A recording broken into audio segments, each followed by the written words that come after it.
New year night fire work பார்க்க போகலாங்களா? First வந்து dinner சாப்பிட நெஸ்டோ தான் போகணும். நெஸ்டோவில் வந்து ஃபுட் புக்கு. அங்கே வந்து வெஜ் வந்து ரொம்பவே சூப்பராக இருக்கும். ஸோ அங்கே தான் போகணும்.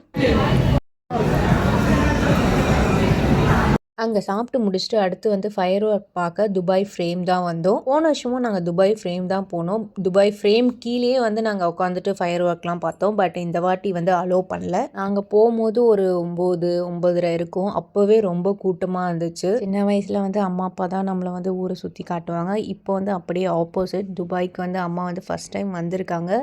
ஸோ அவங்க இந்த பெரிய பெரிய பில்டிங்லாம் பார்க்கும்போது ரொம்ப ஆச்சரியமாக பார்த்துட்டு இருந்தாங்க. பார்க்கிங் கிடைக்கவே நாங்கள் ரொம்பவே கஷ்டப்பட்டோம். அதுக்கே ஒரு 30-45 மினிட்ஸ் எடுத்தது. அதுக்கப்புறம் ஃபைனலி ஒரு இடத்துல பார்க்கிங் கிடச்சிது. அங்கே போட்டு கொஞ்சம் தூரம் நடக்கிற மாதிரி தான் இருக்கும்.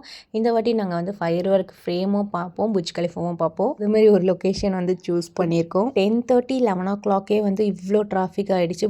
ரோட்லாம் வந்து பிளாக் ஆகிடுச்சு. ஒரு வெஹிக்கிளும் மூவே பண்ண முடியல.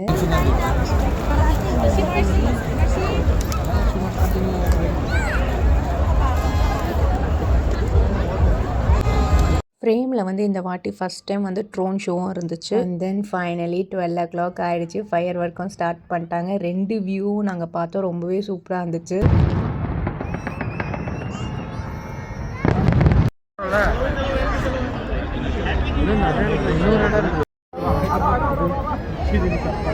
ஃபயர் ஒர்க் முடிஞ்சோடனே நாங்கள் கிளம்பிட்டோம். பிகாஸ் அப்புறம் வந்து ரொம்ப டிராஃபிக் ஆயிரும், வீட்டுக்கு போக லேட் ஆகும். அதனால்